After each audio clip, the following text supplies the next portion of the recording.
Hello दोस्तों, स्वागत है आप सभी का आपके अपने YouTube channel white page exam पर। तो दोस्तों मेरा नाम है साजिद और दोस्तों आज फिर मैं हाजिर हूँ आपके सामने एक नई क्लास के साथ।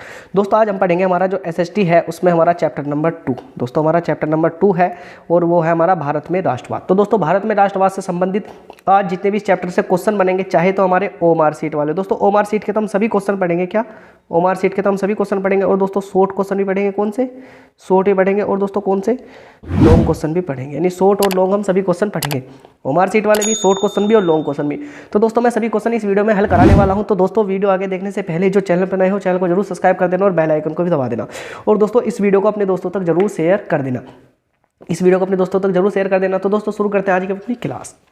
तो देखिए दोस्तों, सबसे पहला क्वेश्चन, यानी पहले हम खंड ए के ही बहुविकल्पी प्रश्न करेंगे कि इस चैप्टर से बनने वाले मैं सभी प्रश्न आपको कराऊंगा। तो दोस्तों सबसे पहला प्रश्न, महात्मा गांधी दक्षिण अफ्रीका से कब लौटे? तो दोस्तों आपको ध्यान रखना है कि महात्मा गांधी दक्षिण अफ्रीका से 1915 में लौटे थे। अगर आपसे डेट ही पूछता है तो क्या होगी? 9 जनवरी 1915 को लौटे थे। उसी दिन हम क्या मनाते हैं? प्रवासी दिवस मनाते हैं। लेकिन बस आपको क्या ध्यान रखना, 1915 में महात्मा गांधी दक्षिण अफ्रीका से लौटे थे। कब? 1915 में लौटे थे। अगला क्वेश्चन, असहयोग आंदोलन का मुख्य कारण क्या था? तो दोस्तों असहयोग आंदोलन का मुख्य कारण रोलेट एक्ट था, प्रथम विश्व युद्ध था, खिलाफत आंदोलन था, चोराचारी की घटना थी। तो ध्यान रखना असहयोग आंदोलन का जो मुख्य कारण था वो था रोलेट एक्ट। क्या? रोलेट एक्ट असहयोग आंदोलन की प्रमुख कारण था। इस वजह से ही रोलेट एक्ट की वजह से ही असहयोग आंदोलन हुआ था। दोस्तों रोलेट एक्ट ध्यान रखना 1919 में आया था और ये इसे काले कानून का नाम से जाना जाता है। और इस कानून में था कि किसी को भी उठाकर बिना मर्जी पूछे, यानी जो अंग्रेज थे वो जेल में डाल दिया करते थे। अगर आपसे पूछे कि क्यों कब आया था तो 1919 में आया था और इसकी वजह से असहयोग आंदोलन हुआ था। अगला क्वेश्चन, सविनय अवज्ञा आंदोलन में महात्मा गांधी ने नमक को अत्यधिक महत्व क्यों दी? नमक का प्रयोग अमीर गरीब सभी करते थे या यह भोजन का अभिन्न हिस्सा था? नमक तैयार करने में सरकार का एकाधिकार था या उपयुक्त सभी? यानी ये सभी था, क्योंकि नमक को जो भी होगा यानी गरीब हो अमीर हो सब खाने में खाएंगे। नंबर 2, यह भोजन का अभिन्न हिस्सा था। दोस्तों अगर आप बिना नमक के सब्जी खाएंगे तो वो अच्छी नहीं लगेगी, तो यह नमक का क्या? विभिन्न हिस्सा था। नमक तैयार करने में सरकार का एक अधिकार था, यानी नमक तैयार करने में सरकार ने अपना यानी एक तरफा अधिकार कर रखा था। तो ये सभी कारण थे जिस वजह से यानी सविनय अवज्ञा आंदोलन में नमक को अत्यधिक महत्व दिया गया। अगला क्वेश्चन, करो या मरो का नारा किसने दिया था? दोस्तों करो या मरो का नारा महात्मा गांधी जी ने दिया था। करो या मरो का नारा महात्मा गांधी ने दिया था और 1942 में जब भारत छोड़ो आंदोलन हो रहा था ना, जब दिया गया था करो या मरो का नारा। तो कब? 1942 में जब महात्मा गांधी ने दिया था नारा। और किसके द्वारा दिया गया? 1942 में महात्मा गांधी ने दिया गया था नारा जब भारत छोड़ो आंदोलन चल रहा था। अगला, भारतीय राष्ट्रीय कांग्रेस की स्थापना। दोस्तों बहुत ही इंपॉर्टेंट क्वेश्चन है, इसे क्वेश्चन को बिल्कुल याद रख लीजिए। दोस्तों क्या करें, इस क्वेश्चन को रट लीजिए कि भारतीय राष्ट्रीय कांग्रेस की स्थापना कब हुई? तो भारतीय राष्ट्रीय कांग्रेस की स्थापना 1882, 1884, 1885, 1886।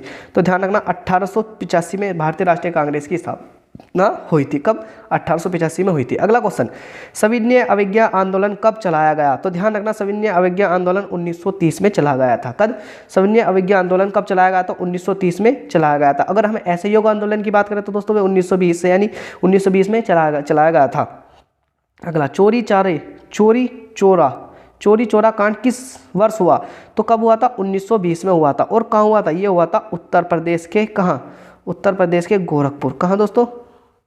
उत्तर प्रदेश के गोरखपुर में हुआ था। तो चोराचारी कांड किस वर्ष हुआ? 1922 में हुआ। कब हुआ? उत्तर प्रदेश के गोरखपुर शहर में हुआ था। अगला क्वेश्चन, सविनय अवज्ञा आंदोलन की शुरुआत किस महत्वपूर्ण घटना के साथ की गई थी? तो ध्यान रखना सविनय अवज्ञा आंदोलन की जो शुरुआत हुई थी रोलेट एक्ट के कारण, नमक के कानून तोड़कर, साइमन कमीशन के या जलियांवाला बाग हत्याकांड के। तो ध्यान रखना दोस्तों नमक कानून तोड़कर हुई थी। कब हुई थी? यानी 1930 में हुई थी। तो ध्यान रखना कब? 1930 के समथिंग हुई थी। अगला क्वेश्चन, रोलेट एक्ट कब पारित क्या हुआ? तो रोलेट एक्ट ध्यान रखना दोस्तों, मैंने बताया था कि रोलेट एक्ट 1919 ईस्वी में पारित हुआ। कब हुआ पारित? 1919 ईस्वी में पारित हुआ। दोस्तों अगले क्वेश्चन देखते हैं क्या कह रहे हैं अगले क्वेश्चन इसमें। देखिए, साइमन कमीशन भारत कब आया? तो दोस्तों ध्यान रखना साइमन कमीशन भारत 1928 में आया था। कब आया था? और जो दोस्तों अगर तैयार पूछता था तैयार कब हुआ था? ये 1927 में तैयार हुआ था। 1928 में भारत में आया, 1927 में तैयार हुआ। तो आप दोनों क्वेश्चन याद रखेंगे। अगला क्वेश्चन, गांधी इरविन समझौता कब हुआ? 5 मार्च 1931 को, 5 जून 1932 को, 5 अगस्त 1933 को, 5 मार्च 1934 को। तो 5 मार्च 1931 को। कब हुआ? 5 मार्च 1931 को गांधी इरविन समझौता हुआ था। स्वराज मेरा जन्मसिद्ध अधिकार है, मैं इसे लेकर रहूंगा, किसका कथन है? तो ध्यान रखना दोस्तों बाल गंगाधर तिलक का कथन है कि स्वराज मेरा जन्मसिद्ध अधिकार है, मैं इसे लेकर रहूंगा। किसने कहा था? बाल गंगाधर तिलक ने कहा था। महात्मा गांधी ने असहयोग आंदोलन कब प्रारंभ किया था? तो ध्यान रखना दोस्तों, महात्मा गांधी ने असहयोग आंदोलन 1920 में शुरू हुआ था। कब हुआ था? 1920 में हुआ था। और जो आपसे पूछा कि सविनय अवज्ञा आंदोलन कब हुआ था, तो वो कब हुआ था दोस्तों? वो हुआ था 1930 में। और असहयोग कब हुआ था? 1920 में। कह रहा है कि किस घटना के कारण गांधी जी ने 1922 में असहयोग आंदोलन को रोक दिया था? तो मैंने बताया था कि किसके कारण? चोराचारी घटना के कारण, जो कि 1922 में हुई थी। कहाँ हुई थी? गोरखपुर में हुई थी, उत्तर प्रदेश के गोरखपुर शहर में हुई थी। अगला क्वेश्चन, गांधी जी ने असहयोग आंदोलन क्यों वापस लिया? गांधी जी ने महसूस किया कि लोगों की रुचि आंदोलन से घट रही है।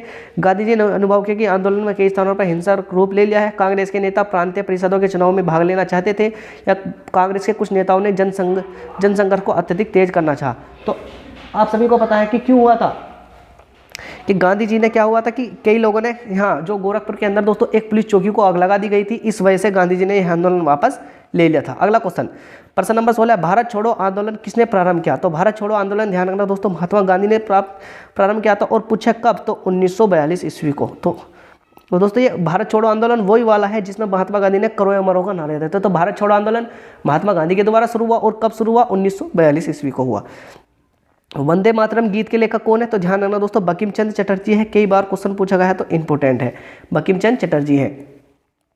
हिंद स्वराज नामक पुस्तक के लेखक कौन है? तो हिंद स्वराज पुस्तक के लेखक जो है दोस्तों महात्मा गांधी है। हिंद स्वराज किसकी पुस्तक है? महात्मा गांधी जी की हिंद स्वराज पुस्तक है। अगला क्वेश्चन दोस्तों, भारत वापस आने पर गांधी जी ने पहला सत्याग्रह कहाँ किया था? तो दोस्तों पहले एक क्वेश्चन हो रह गया कि गांधी जी की सबसे पुस्तक हिंद स्वराज किस वर्ष प्रकाशित हुई? तो 1909 को हुई थी। तो आप यहाँ भी लिख लेंगे हिंद स्वराज किसकी पुस्तक है? महात्मा गांधी की। और कब प्रकाशित हुई? 1909 ईस्वी को प्रकाशित हुई। भारत वापस आने पर गांधी जी ने पहला सत्याग्रह कहाँ किया था? तो ध्यान रखना, चंपारण में किया था। कब किया था? 1917 में। कब किया था? तो भारत आने पर गांधी जी ने पहला सत्याग्रह कहाँ किया था? चंपारण में किया था 1917 में। भारत में राष्ट्रवादी लोकगीत और जनश्रुतियों को इकट्ठा करने के लिए गांव-गांव क्यों घूमते थे? राष्ट्रवादी अपनी संस्कृति का अध्ययन करना चाहते थे। राष्ट्रवादी ने इन्हें प्रकाशित कराकर धन कमाना चाहते थे। राष्ट्रवादी ने इसलिए किया कि जिससे वे परंपरागत संस्कृति को सही तस्वीर पेश कर सके, राष्ट्रवादी लोक संस्कृति को सुरक्षित रख सके। कौन सा क्वेश्चन होगा दोस्तों? 30 वाला हमारा सही हो जाएगा। अगला क्वेश्चन, भारत में राष्ट्रपिता कहकर किसे संबोधित किया जाता है? आप सभी जानते हैं कि महात्मा गांधी को क्या कहा जाता है? राष्ट्रपिता भी कहा जाता है। तो दोस्तों ये 22 क्वेश्चन हो गया। आप चलते हैं अगले क्वेश्चन की तरफ। दोस्तों प्रश्न नंबर 23, जलियांवाला बाग कांड में गोलियां किसने चलवाई थी? तो आपको पता है कि जनरल डायर ने गोली चलवाई थी। किसने? जनरल डायर ने गोली चलवाई थी। दोस्तों जनरल डायर वही है जिसे सरदार उधम सिंह ने, किसने? उधम सिंह ने इंग्लैंड में ही जाकर मारता था। किसने? यानी जनरल डायर ने उसमें गोली चलवाई थी। भारतीय संविधान कब लागू किया गया? तो ध्यान रखना दोस्तों, 26 जनवरी को संविधान लागू किया गया। तो हम 26 जनवरी का क्यों मनाते हैं? इसी वजह से मनाते हैं। और कब लागू किया गया था? 26 जनवरी 1950 को लागू किया गया था। तो भारतीय संविधान 26 जनवरी 1950 को लागू किया गया था। जलियांवाला बाग की घटना हुई थी दोस्तों, ध्यान रखना है 13 अप्रैल 1919 को हुई थी। कब? 13 अप्रैल 1919 को हुई थी। और पंजाब के अमृतसर शहर में हुई थी। कब? हाँ, पंजाब के अमृतसर शहर में हुई थी। अगला क्वेश्चन, निम्नलिखित में से किसने बारदोली सत्याग्रह का नेतृत्व किया था? महात्मा गांधी ने, चंद्रशेखर आजाद ने, ज्योतिबा फूले ने, सरदार वल्लभ भाई पटेल ने। तो ध्यान रखना, बारदोली सत्याग्रह यानी हमारे सरदार वल्लभ भाई पटेल द्वारा ही चलाया गया था। दोस्तों ये तो हमारे अब तक हो गए थे जो ओमार वाले क्वेश्चन है ना, वो इस चैप्टर से। अब देखते हैं हम इसके लॉन्ग क्वेश्चन और दोस्तों शॉर्ट क्वेश्चन। लॉन्ग क्वेश्चन और शॉर्ट क्वेश्चन देखते हैं इसके कैसे कैसे करने हैं हमें तैयार। दोस्तों इसमें पहला क्वेश्चन यानी वर्णात्मक प्रश्न में, जो हमारे लॉन्ग और शॉर्ट क्वेश्चन है दोनों में एक साथ ही कराऊंगा। ये वर्णात्मक प्रश्न ही है। खंड ब में भारतीय राष्ट्रवाद के उदय के 3 कारणों का उल्लेख करें। तो भारत में राष्ट्रवाद के उदय के 3 प्रमुख कारण थे। कौन कौन से कारण थे? 2020, 22 और 23 में पूछा गया। तो दोस्तों 2024 में आने की संभावना है। तो भारतीय राष्ट्रवाद के उदय के 3 कारण निम्नलिखित है। कौन सा? उपनिवेशवाद का विरोध। उपनिवेशों में राष्ट्रवाद के उदय की प्रक्रिया उपनिवेशवाद विरोधी आंदोलन से जुड़ी थी। औपनिवेशिक शासकों के विरुद्ध संघर्ष के दौरान लोग आपसी एकता को समझने लगे थे। उन्होंने उत्पीड़न और दमन का मिलजुल कर मुकाबला किया था। तो दोस्तों आप यहाँ से यहाँ तक कर सकते हैं। पहली वाली हेडिंग में इतना लिख सकते हैं। दूसरा वाला, करों में वृद्धि। क्या? करों में वृद्धि। प्रथम विश्व युद्ध के कारण रक्षा व्यय में अत्यधिक वृद्धि हुई। इस खर्च की पूर्ति के लिए सरकार ने करों में वृद्धि कर दी और सीमा शुल्क भी बढ़ा दिया गया तथा आयकर नमक एक नया कर भी लगा दिया गया। क्या हो गया? एक नया कर भी लगा दिया गया। दोस्तों यहाँ तक इसे लिख सकते हैं दूसरा वाला पॉइंट पे।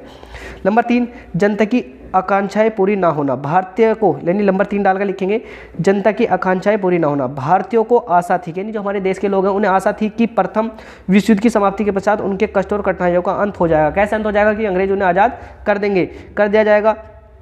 परंतु उनकी आकांक्षाएं पूरी नहीं हुई। तो क्या हुआ दोस्तों, यानी जनता की आकांक्षाओं का पूरा नहीं होना, ये सभी हद तक लिख सकते हैं। दोस्तों आप निशान लगा सकते हैं और इन्हें क्वेश्चनों को याद कर यानी इसमें से निशान लगाकर आप याद कर सकते हैं। अगला क्वेश्चन क्या कह रहा है कि नमक सत्याग्रह क्यों प्रारंभ किया गया, इसका संक्षेप में विवरण दीजिए। दोस्तों ये भी इंपॉर्टेंट क्वेश्चन है, 2020, 22 और 23 में ऐसे ही पूछा गया। तो गांधी जी द्वारा की गई नमक यात्रा वास्तव में उपनिवेशवाद के खिलाफ प्रतिरोध का एक शक्तिशाली प्रतीक था। यानी गांधी जी अंग्रेजों का क्या विरोध करना चाहते थे।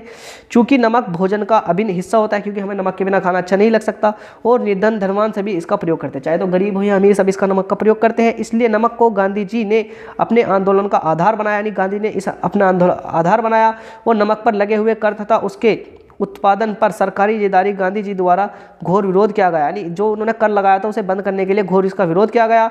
और 31 जनवरी 1930 को गांधी जी ने वायसराय इरविन को एक पत्र लिखा। इस पत्र में उन्होंने 11 मांगों को उल्लेख किया। इनमें से एक सामान्य मांगे थी, जबकि कुछ मांगे उद्योगपतियों से लेकर किसानों तक सबसे जुड़ी हुई थी। तो दोस्तों आप इसे हद तक कर सकते हैं, इसे लेकर हद तक कर सकते हैं, ज़्यादा लिखने की जरूरत नहीं है। इसके बाद देखते हैं दोस्तों हमारा वर्णनात्मक प्रश्न में सेकंड प्रश्न है कि भारत छोड़ो आंदोलन पर एक संक्षिप्त निबंध लिखे। 2022 और 2023 दोनों में पूछा गया। तो दोस्तों संभावना है कि हमारे 2024 में भी ये क्वेश्चन आ जाए। तो भारत छोड़ो आंदोलन, तो क्रिप्स मिशन की विफलता के बाद महात्मा गांधी ने ब्रिटिश शासन के खिलाफ अपना तीसरा बड़ा आंदोलन छोड़ने का फैसला किया। कब किया? अगस्त 1942 में शुरू किया। और यह आंदोलन को अंग्रेजों भारत छोड़ो के नाम से जाना गया। तो ध्यान रखना, एक तो आपको ध्यान रखना कि भारत छोड़ो आंदोलन कब शुरू हुआ था, 1942 को हुआ था। और इसका क्या था, अंग्रेजों भारत छोड़ो के नाम से आंदोलन को जाना गया। अब देखते हैं दोस्तों भारत छोड़ो आंदोलन को प्रारंभ करने के कारण। दोस्तों हम इस तरह से हम लंबा डालकर लिख सकते हैं, हेडिंग डालकर। एक तो अंग्रेजों ने समाजवादी नीति, अंग्रेजों की साम्राज्यवादी नीति। सितंबर 1939 को द्वितीय विश्व युद्ध प्रारंभ हो गया। कब? सितंबर 1939 को। तो दोस्तों अगर पहला विश्व युद्ध पूछेगा तो 1914 से 18 तक चला, 1918 तक चला। और दूसरा युद्ध कब हुआ? सितंबर 1939 में द्वितीय विश्व युद्ध प्रारंभ हो गया। महात्मा गांधी व जवाहरलाल नेहरू दोनों हिटलर व नाजियों के आलोचक थे। तदनुसार उन्होंने फैसला किया कि यदि अंग्रेज युद्ध समाप्त होने के बाद भारत को स्वतंत्रता देने पर सहमत है तो कांग्रेस उनके युद्ध प्रयासों में सहायता दे सकती है। कैसे दे सकती है? कि भारत अपने यानी भारतीय लोगों को लड़ने के लिए भेज सकती है। तो दोस्तों पहला पॉइंट ऐसे तक लिख सकते हैं। दूसरा, क्रिप्स मिशन की असफलताएं। द्वितीय विश्व युद्ध में कांग्रेस व गांधी जी का समर्थन करने के लिए एक तत्कालीन ब्रिटिश प्रधानमंत्री विंस्टन चर्चिल ने अपने एक मंत्री सर स्टैफोर्ड क्रिप्स को भारत भेजा। और क्रिप्स के साथ वार्ता में कांग्रेस ने इस बात पर जोर दिया कि यदि धुरी शक्तियों से भारत की रक्षा के लिए ब्रिटिश शासन कांग्रेस का समर्थन करना चाहे तो वायसराय को सबसे पहले अपनी कार्यकारी परिषद में किसी भारतीय को एक रक्षा सदस्य के रूप में नियुक्त करना चाहिए। दोस्तों इसमें हम यह तक कर सकते हैं। नंबर 3, भारत छोड़ो आंदोलन का प्रारंभ। 9 अगस्त 1942 को गांधी जी के नेतृत्व में भारत छोड़ो आंदोलन का प्रारंभ किया गया। गांधी जी ने इस आंदोलन को दबाने के लिए बड़ी कठोरता से काम लिया। यानी 9 अगस्त 1942 को भारत छोड़ो आंदोलन का प्रारंभ किया गया और गांधी जी ने इस आंदोलन को गांधी जी के इस आंदोलन को दबाने के लिए कठोरता से काम किया, क्योंकि सभी नेताओं को गिरफ्तार कर लिया गया था।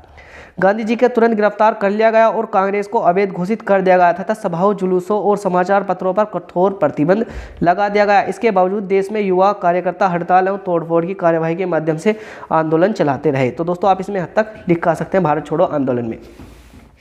अगला क्वेश्चन है कि आंदोलन का महत्व। तो भारत छोड़ो आंदोलन में लाखों की संख्या में आम भारतीयों ने भाग लिया तथा हड़ताल एवं तोड़फोड़ के माध्यम से आंदोलन को आगे बढ़ते रहे। इस आंदोलन के कारण भारत की ब्रिटिश उपनिवेश सरकार यह बात अच्छी तरह जान गई कि जनता में कितना व्यापक असंतोष है। सरकार समझ गई कि अब भारत में ज़्यादा दिन तक शासन नहीं कर पाएगी। कौन? अंग्रेज।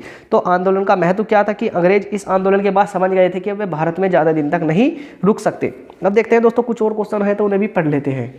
दोस्तों हमारा यानी भारतीय राष्ट्रीय कांग्रेस की स्थापना कब हुई और इसके उद्देश्य क्या थे, यानी ये वाला क्वेश्चन इंपॉर्टेंट है, इसे भी कर लेते हैं। क्या हुआ कि सन 1884 ईस्वी में थियोसॉफिकल सोसाइटी के सम्मेलन मद्रास के पावर अडायर में हुआ। कब? 1884 में।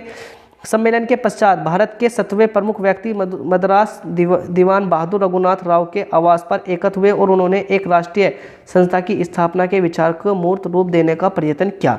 किसे दिया? दिसंबर 1884 ईस्वी में इंडिया नेशनल यूनियन नामक संस्था की स्थापना की गई। इस यूनियन से यह निश्चय किया गया कि 1885 में बड़े दिन की छुट्टियों में पूना में एक सभा का आयोजन किया जाएगा जिसमें भारतीय क्षेत्र के प्रतिनिधि हो, और इस उद्देश्य से 1885 में हुम और सुरेंद्रनाथ बनर्जी ने हस्ताक्षर में से एक घोषणा पत्र जारी किया जिसमें निम्नलिखित बातों का उल्लेख किया गया था। किनका?